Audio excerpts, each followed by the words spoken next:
Aurel pun minta maaf kepada Mutiara jika Aurel telah memaksa Mutiara untuk tinggal di rumahnya. Mutiara pun setuju dengan Bi Ipah jika Aurel bakal mengikhlaskan Mutiara pergi dari rumah itu jika Mutiara telah bertemu dengan kedua orang tuanya. Mereka berjanji tak akan paksa lagi Mutiara. Sementara itu, Aditya pun minta Kenzo untuk menjaga jarak dengan Mutiara. Kenzo katakan jika Mutiara bukanlah ART bagi Kenzo, dan Kenzo menganggap Mutiara sebagai temannya. Aditya minta Kenzo sadar pada posisi Kenzo jika Kenzo tak selevel dengan Mutiara. Aditya katakan kepada Kenzo jika tak perlu berteman dengan Mutiara. Rianti katakan jika Aditya benar, Mutiara dan Kenzo bagaikan langit dan bumi. Sementara itu Mutiara pun merasa yakin jika Firman itu adalah bapak kandungnya Mutiara. Sanda pun merasa bahagia jika Mutiara akhirnya pergi dari rumah Kenzo. Bi Ipah minta Nunu untuk meletakkan kembali barang Mutiara karena Bi Ipah belum yakin jika itu adalah bapak kandungnya Mutiara. Rianti katakan tak penting dengan perasaan Bi Ipah. Yang penting saat ini bagi Rianti, Mutiara cepat keluar dari rumah itu. Aurel katakan jika Mutiara tak harus pergi malam ini. Aditya minta semuanya tenang. Aditya merasa jika Mutiara yang bisa putuskan itu. Firman minta Mutiara ikut dengan dirinya. Kenzo katakan jika Mutiara tak boleh pergi. Mutiara tanyakan apa alasan Kenzo. Kenzo merasa tak percaya jika mereka berdua belum melakukan tes DNA. Mutiara tidak tahu apakah itu tes DNA. Kenzo jelaskan itu cara membuktikan jika Mutiara itu adalah anak dari bapak itu. Mutiara katakan kepada Kenzo jika Mutiara tak punya uang. Kenzo katakan pada Mutiara jika bakal bayar semuanya. Mutiara katakan tak perlu itu karena Mutiara merasa sudah yakin jika itu bapak kandungnya. Aditya pun merasa setuju dengan Kenzo. Katakan jika mereka berdua harus melakukan tes DNA. Kenzo akan percaya jika hasil tes itu sama antara Mutiara dengan bapak itu. Aditya katakan pada Mutiara jika Mutiara masih ART di rumah itu. Jika terjadi sesuatu pada Mutiara, jika seandainya Mutiara lah bukan anak dari bapak itu. Firman pun lantas gugup, katakan jika tak bisa melakukan tes DNA itu malam ini. Kenzo katakan hanya ingin persetujuan dari bapak itu. Besok pagi mereka akan melakukan tes DNA itu. Aditya minta Mutiara tetap di sini sampai hasil tes itu keluar. Kenzo minta Mutiara tak khawatir soal biaya tes DNA itu.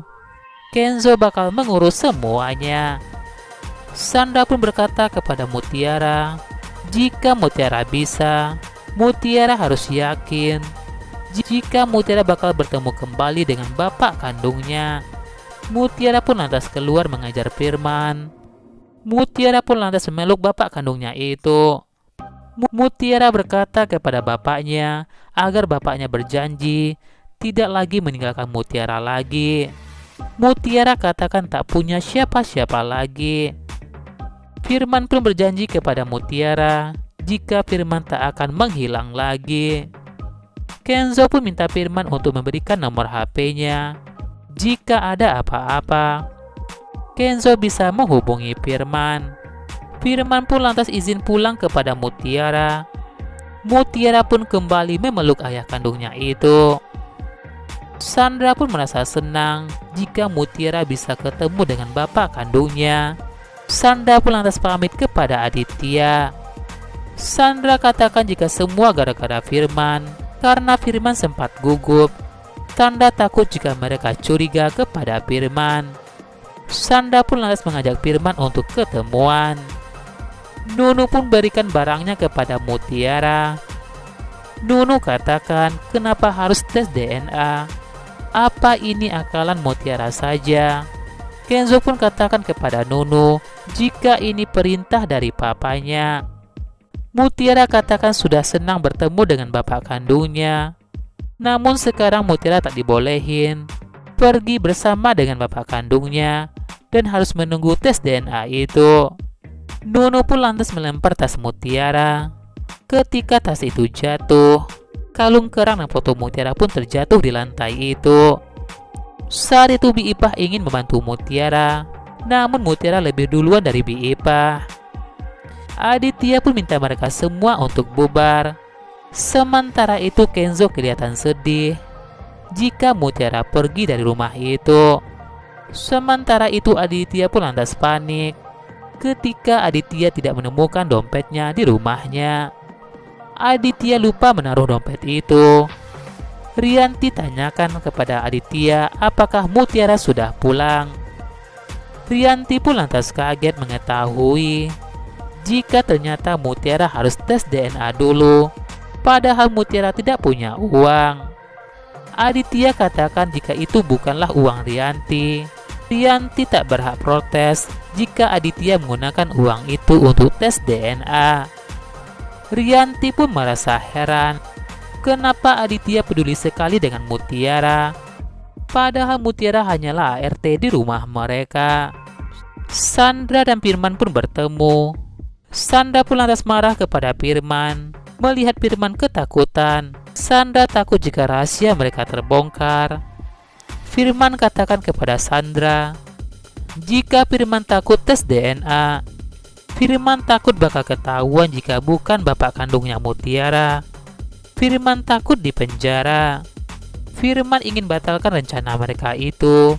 Firman takut dilaporkan atas kasus penipuan. Sandra pun berkata kepada Firman jika Sandra bakal pastikan jika hasil tes DNA itu cocok. Firman merasa jika ini adalah pekerjaan yang terlalu beresiko bagi dirinya. Sandra pun membujuk Firman jika Sandra bakal membayar Firman dengan uang yang lebih banyak.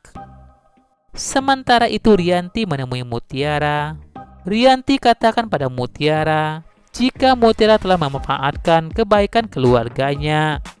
Rianti beritahu Mutiara jika tes DNA itu belasan juta rupiah dan tak murah. Mutiara katakan jika tak tahu soal itu dan tak meminta untuk melakukan itu. Mutiara cerita kepada Rianti, Mutiara saja tidak diperbolehkan untuk berkumpul dengan bapak kandungnya. Mutiara pun juga sedih mengetahui jika ibu kandung Mutiara telah meninggal dunia karena Mutiara. Mutiara katakan kepada Rianti betapa sakit dan hancur hatinya Mutiara. Mutiara berharap jika Rianti tidak merasakan itu selama hidupnya. Rianti pun lantas ingat dengan bayinya. Jika Rianti pernah kehilangan bayinya itu, Rianti merasa jika Mutiara telah salah. Jika Rianti telah merasakan kehilangan lebih dulu dari Mutiara. Sayang sekali saat itu, Rianti tidak sempat melihat tanda lahir di kaki Mutiara.